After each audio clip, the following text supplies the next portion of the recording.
जय हिंद दोस्तों, स्वागत है आपका। आज का जो टॉपिक है वो जैक बोर्ड क्लास 10 के मैथ बुक से पूछे गए प्रश्न को लेकर मैं आया हूँ। इसका सबूत भी है मेरे पास। आप देख सकते हैं कि 2025, ठीक है, 2025 में पूछा गया सवाल है। यहाँ पे आप देख सकते हैं 2025 ए में पूछे गए प्रश्न एवं उनके उत्तर, ठीक है। और ये बुक जो है ये परीक्षा मित्र बुक से है। कौन सा बुक से है? परीक्षा मित्र बुक से, ठीक है। आप देख सकते हैं। तो पहला सवाल जो पूछा गया है वो क्या है कि 120 के कितने अभाज्य गुणनखंड हैं, ठीक है। ये सवाल क्लास 10 में 2025 के एनुअल एग्जाम में पूछा गया सवाल है जैक बोर्ड में, ठीक है। तो सवाल क्या है सो देखिए कि 120 के कितने अभाज्य गुणनखंड हैं। 120 के कितने अभाज्य गुणनखंड हैं? ऑप्शन में था यानी है 3, 5, 7 या कोई नहीं। इनमें से कोई नहीं की जगह हम कोई नहीं केवल लिखे, ठीक है। तो 120 का अभाज्य गुणनखंड निकालना है।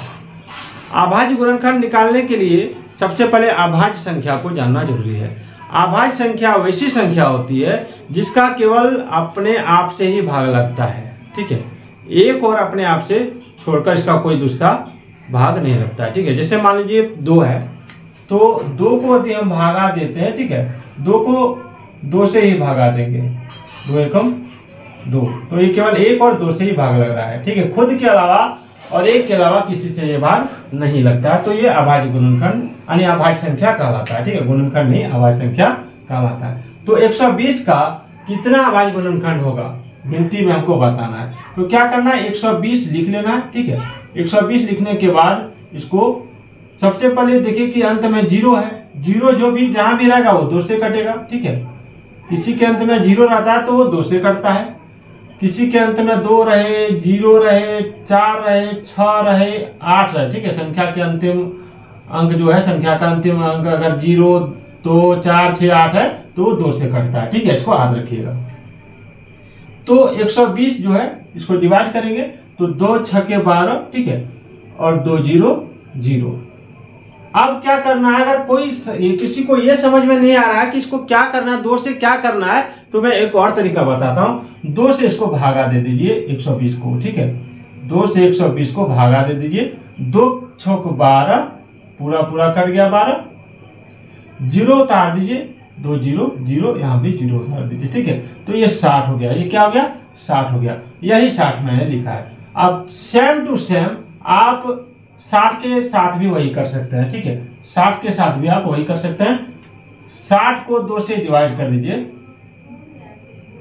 2 3 6, ठीक है। 0 उतर गया, 2 0 0, ठीक है, यानी 30 आया। तो यहाँ 30 लिखिए, ठीक है। फिर आप 30 को भी उसी तरह कर सकते हैं 2 से। मैंने आपको क्या बताया था कि किसी का जो संख्या उसका अंतिम अंक जो थी 0 है, 2 है, 4 है, 6 है, 8 है, तो 2 से भाग लग रहा है। इसमें हर जगह 0 आ रहा है, इसलिए इसमें 2 से भाग लगेगा, ठीक है। तो चलिए इसको फिर भागा देंगे 2 से 30 को, तो 2 एकम 2, 3 में 2 गया 1, 0, 2 पंचे 10, ठीक है। पूरा कट जा रहा है यानी 15 आया। तो यहाँ पे 15 लिखेंगे। अब देखिए 15 जो है यहाँ पे देखिए 2 4 6 8 और 0 रहेगा तब 2 से भाग लगेगा, और यहाँ पे 5 है। अब इसको भाग देने का एक और तरीका है, ठीक है। इसको मिटा देता हूं कि 15 जो है किससे भाग लगेगा।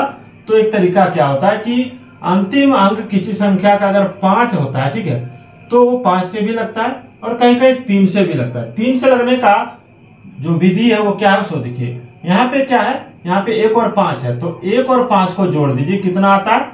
6 आता है। तो 6 जो है 3 का पहाड़ा में आता है, 3 के 3 3 दूनी 6 आता है। तो हम 3 से इसको डिवाइड कर देंगे, 3 5 15, ठीक है। तो अभाज्य संख्या के वो हो गया। यहाँ लिख लेंगे 120 बराबर 2 गुना 2 गुना 2 गुना 3 गुना 5। अब गिनिए के वो है, क्योंकि सवाल में पूछा है 120 के कितने अभाज्य गुणनखंड हैं। तो सवाल में नहीं पूछा, तो देखिए 2 है, 1 2 3 4 5, तो यहाँ पे 5 है। टोटल संख्या इसका कितना है? 5 है। तो ऑप्शन बी देखिए इसका आंसर 5 मिल रहा है। इसका स्क्रीनशॉट आप ले सकते हैं, ठीक है। ऑप्शन बी इसका आंसर मिल रहा है। कोई दिक्कत है तो कमेंट कर सकते हैं, अगर समझ में नहीं आ रहा है तो आप बता सकते हैं। चलिए इसी पर आधारित हम लोग 2 से 3 प्रश्न और करेंगे, क्योंकि जितना ज्यादा आप प्रश्न का प्रैक्टिस कीजिएगा उतना ज्यादा आप सीखिएगा। ठीक है, चलिए इसको मिटा देता हूं, इसको पूरा मिटा देता हूं, ये मिट गया। अब मैं अगला संख्या 140 ले लेता हूं, 140। ठीक है, 140 ले लेता हूं, 140। 140 को भी उसी तरह करना है, 2 से भाग देना है। ठीक है, मैं मार्कर थोड़ा चेंज कर लेता हूं, ये मार्कर थोड़ा रुक के चल गया। चलिए, इसमें भी सेम वही नियम अपनाना है कि किसी का अंतिम अंक यदि 0 है, 2 है, 4 है, 6 है, 8 है, तो वो 2 से डिवाइड लगेगा। ठीक है, इसको याद रखिएगा।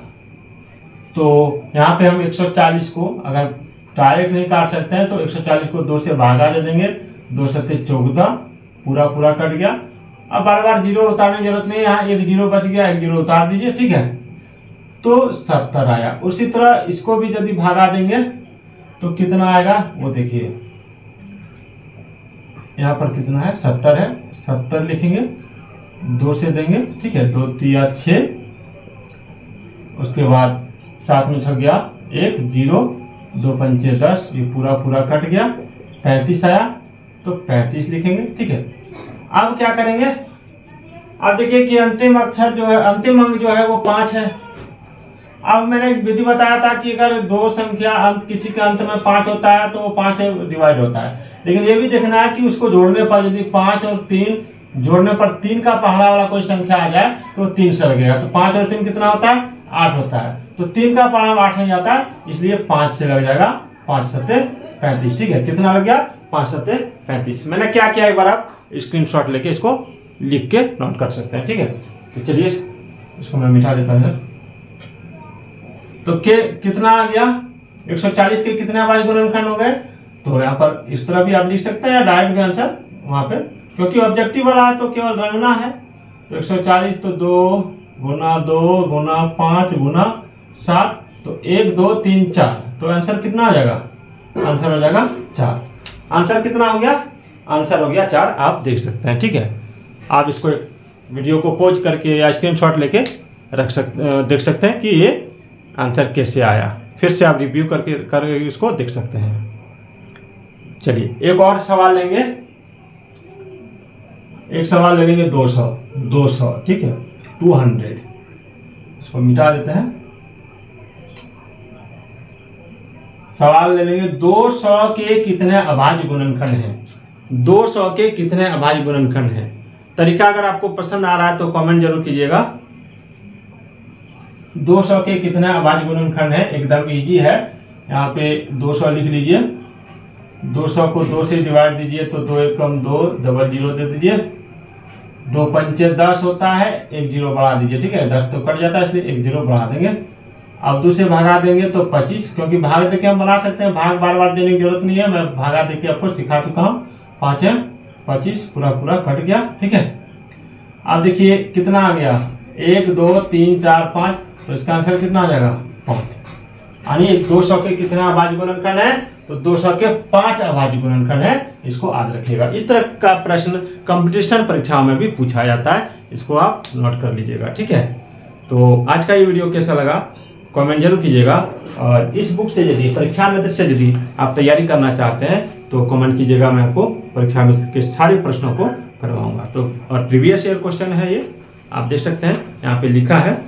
ठीक है, जैक एग्जाम 2026, यानी इसमें जो है जितने भी एग्जाम है सारे एग्जाम से पूछे गए प्रश्न है। ठीक है, जैक 2009 से 2025 तक परीक्षा में पूछे गए प्रश्नों का उत्तर से चैप्टर वाइज और क्वेश्चन आंसर शायद इसमें दिया हुआ है। ठीक है, तो चलिए मिलते हैं अगले वीडियो में एक और क्वेश्चन के साथ।